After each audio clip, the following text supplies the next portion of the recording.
नारद जी ने सोचा कि मेरा मन कर रहा भजन करने का। नारद जी को यह नहीं समझ पाए कि भगवान शिव की तपस्थली है। नारद बेटा, उस समय तुम तप करने बैठे, इंद्र को लगा कि कहीं नारद जी मेरे स्वर्ग की गद्दी ना ले जाएं, इसलिए नारद जी ने इंद्र ने आपकी तपस्या को भंग करने के लिए अप्सराओं को भेजा।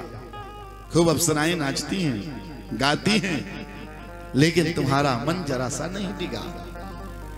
न बभूव मुनश्चेतो विकृतं मुनि सत्तमा, भ्रष्टो बभूव तद्गर्भो महेशानुग्रहेण। अब तो भगवत प्रेमियों, उसी समय नारद जी कि तप जब नहीं खुला, इंद्र और चिंतित हुआ और देवराज इंद्र ने कामदेव को भेज दिया। कामदेव आया। कामदेव भी अपने तप को, अपने प्रयास से, जो कामदेव के बाण हैं, मारण, मोहन, उच्चाटन, स्तंभन, इन बाणों का प्रयोग किया, लेकिन पांचों बाणों को मार दिया। लेकिन नारद जी की समाधि नहीं खुली।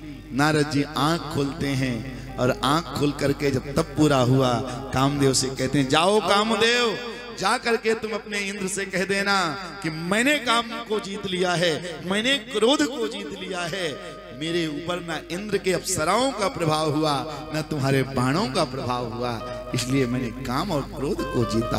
दुनिया में मेरे से बड़ा अब कोई नहीं है। नारद जी को अहंकार आ गया। पूजा पाठ में भी कभी कभी अहंकार आ जाता, भक्तों को भी अहंकार आ जाता, जो नहीं होना चाहिए। कभी भी भगवत प्रेमियों, अहंकार हम सबको नहीं करना चाहिए किसी चीज का।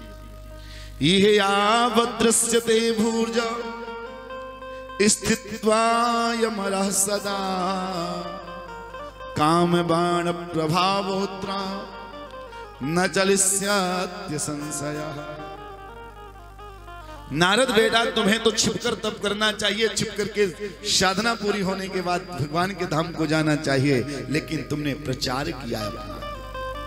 ध्यान रखिए, कुछ चीजें हमेशा छिपाकर ही अच्छी लगती, छिपी हुई अच्छी लगती है। इन चीजों को अकेले में ही ठीक है। चार वस्तुएं विशेषकर भोजन, भजन, खजाना, नारी, ये चारों पर्दा के अधिकारी। भोजन हमेशा प्रयास करो अकेले में करो। भोजन सबके सामने करते हो, सबकी नजर अलग अलग है। कोई कुछ सोचता है, कोई कुछ सोचता है। भोजन हमेशा एकांत में करना चाहिए। दूसरा है भजन, अपना पूजा पाठ एकांत में करो। अपनी पूजा पाठ गुरु के अलावा किसी को मत बताओ, आप क्या करते हो क्या नहीं करते हो। पूजा पाठ कभी किसी से शेयर नहीं की जाती, गुप्त पूजा पाठ होनी चाहिए, किसी को मत बताओ। खजाना, अपना धन कभी नहीं दिखाना चाहिए। हमारे पास में क्या है, कितने डायमंड के हमारे पास आभूषण हैं, कितने रुपए हैं, ये शो करने की चीज नहीं है, इसको संभाल कर रखने की चीज है। हम लोग आजकल ये सभी चीजें प्रदर्शन करते हैं। भोजन भी वैसे तो दाल ही रोटी खाएंगे, लेकिन कोई आएगा तो 5-6 प्रकार की सब्जी बनाकर रखेंगे, देखे कि हम राजा पैसा वाले, हम इतनी सब्जी खाते हैं। भोजन, भजन, वैसे तो माला नहीं जपेंगे, लेकिन कहीं जाएंगे तो फिर चल रही है माला।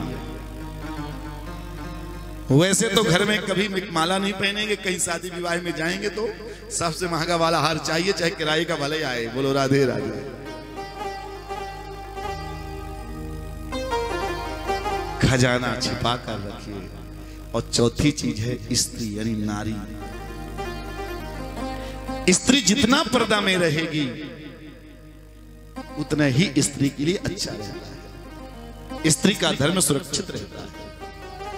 ये सब चीजें गुप्त रहनी चाहिए। आजकल तो होड़ लगी है अंग प्रदर्शन करने की, क्षमा करिएगा, लेकिन सत्य है, मर्यादा में रहना सर्वश्रेष्ठ है। भगवत प्रेमियों, नारद जी से यही गलती हो गई। जिस भजन को छिपकर करना चाहिए था, उस भजन को नारद जी ने सो करना शुरू कर दिया। नारद जी ने सोचा मेरा प्रचार कौन करेगा, मैं स्वयं प्रचार कर लूं। नारद जी ने विचार किया और सब जगह नारद जी चलने लगे। मैंने काम को जीत लिया, मैंने काम को जीत लिया। और ऐसा डींग हाँक करके नारद जी सबसे पहले भोले बाबा के पास में गए। भोले बाबा ने कहा, नारद जी आप बड़े प्रसन्न हो, क्या बात है, आप बड़े खुश लगते हो। नारद जी ने कहा, महाराज ऐसे वैसे नहीं, आज तो हमने काम को जीत लिया है। महाराज, नारदोऽपि चिरं तस्थौ तत्रेषानुग्रहेण पूर्णं मत्वा तपस्त्वं च विरराम ततो मुनि। महाराज, मैंने काम को जीतकर अपने तप को पूरा कर लिया है। भगवान भोलेनाथ ने कहा, नारद आपने बड़ा अच्छा काम किया। नारद जी, जो बात आपने मुझसे बताया है, ध्यान रखना तात नारद, यह बात किसी और से मत कहना। हे तात नारद प्रज्ञाय धन्यस्तुम शृणु मद्वचा वाच्यमेवं न कुत्रापि हरेरग्रे विशेषतः। नारद जी, और कहीं कह भी देना, लेकिन विशेष करके तुम भगवान नारायण विष्णु से मत कह देना। यदि आपने विष्णु से कह दिया तो गड़बड़ हो जाएगी। नारद जी ने सोचा, देखो हैं तो भोले बाबा, लेकिन इनकी छोटी सोच है। इनको लगता है कि मैंने काम जीता था, लेकिन मैं क्रोध को नहीं जीत पाया। नारद ने काम क्रोध को जीत लिया। ये सोच रहे कि नारद मेरे से ऊपर चला जाएगा, इसलिए दूसरे से बताने के लिए मना कर रहे हैं। सोचिए भावना नारद जी की। शिव को भला ऐसा क्यों सोचेंगे भोलेनाथ? लेकिन ऐसा मन में विचार किया। अब तो नारद जी ने वहां से चल दिए और नारद जी ने सोचा, चलो पिताजी से बताऊं, मैंने इतना बड़ा काम किया, मेरे पिताजी बड़े खुश होंगे। और ब्रह्मा जी के पास नारद जी गए और ब्रह्मा जी से भी यही बात कही। तथा समुनिर्वर्यो हि ब्रह्मलोकम जगामः विधिं नत्वा ब्रवीत् काया जयम स्वस्य तपोबला। अब तो मुनि जी ने भगवत प्रेमियों ब्रह्मा जी से वर्णन किया। ब्रह्मा जी ने कहा, बेटा नारद, तेरा हित इसी में है कि जो बात तूने मुझसे कही है, यह बात तू नारायण के पास जाकर मत कहना, क्योंकि शिव की माया यदि तुझे फंसा लिया तो तू कहीं का नहीं रह जाएगा, इसलिए किसी और से मत कहना। नारद जी को बड़ा क्रोध आया। दुनिया में पिता आगे बढ़ता तो सबसे ज्यादा कोई खुश होता तो माता पिता होते, लेकिन देखो मेरे पिताजी को देखो कि मेरे पिताजी मुझसे आगे बढ़ने में रोक रहे हैं, मुझे बाधा पहुंचा रहे हैं। नहीं नहीं, अब तो मैं सबसे पहले विष्णु लोक जाऊंगा, नारायण से ही कह कर आऊंगा। और ऐसा विचार करके नारद जी विष्णु लोक के लिए चल दिए। और नारद जी विष्णु लोक जाकर के भगवान नारायण को प्रणाम किया। प्रणाम करने का तरीका अलग होता है। यदि हम भाव से प्रणाम करते हैं तो हमारे झुकने से पता लग जाता आप कितने भाव से कर रहे हैं।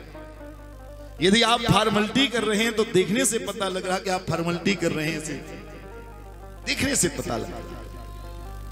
नारद जी आज अहंकार के वशीभूत होकर भगवान को प्रणाम किया। भगवान समझ गए नारद जी वो वाले नारद जी नहीं रहे जो मेरे भगत बनकर आते थे। आज नारद जी के अंदर अहंकार घुस गया। नारायण ने विचार किया, इनके अहंकार को और बढ़ाना चाहिए, तभी तो इलाज होगा। डॉक्टर दो प्रकार, जैसे किसी के फुंसी हो जाए, फोड़ा हो जाए, तो डॉक्टर क्या करता है, पहले आपको दवाई देता है कि शायद वो फोड़ा वहीं बैठ जाए। सबसे पहले डॉक्टर ये दवाई देगा। और जब फोड़ा नहीं बैठता है, जब दोबारा आप डॉक्टर के पास जाते हो, सर मेरा फोड़ा नहीं बैठा, तो डॉक्टर फिर दूसरी दवाई देता है जिससे ये फोड़ा और बड़ा हो जाए, पक जाए, ऑपरेशन करने लायक हो जाए, और उस फोड़े को डॉक्टर बड़ा करने लगता है। कच्चे फोड़े को ऑपरेशन डॉक्टर करेगा, गड़बड़ हो जाएगा और बीमारी फैल जाएगी, इसलिए पहले उसे बड़ा करना, पकाना पड़ता है। ऐसे ही भगवान नारायण ने सोचा ब्रह्मा जी के कहने पर, शिव जी के कहने पर यदि नारद जी नहीं माने तो अब इनके अहंकार को और बढ़ाना चाहिए। हमेशा नारद जी आकर प्रणाम करते थे और खड़े रहते थे। आज भगवान नारायण स्वयं खड़े हो गए। आइए आइए नारद जी, आपका स्वागत है। अरे वाह, आज मेरा बैकुंठ तो पवित्र हो गया। नारद जी ने कहा प्रभु आप ठीक तो हो ना, ठीक हो आप? भगवान ने कहा नारद जी आपकी कृपा है, मैं ठीक हूं, आपकी कृपा है। नारद जी और उनका अभिमान बढ़ा। अब तक तो इनकी कृपा चलती थी, आज से अब मेरी कृपा चलने लगी। अब मैं बड़ा हो गया हूं, मेरी कृपा से ये ठीक है। अब नारायण के ऊपर जिसकी कृपा चले वो कोई साधारण हो सकता?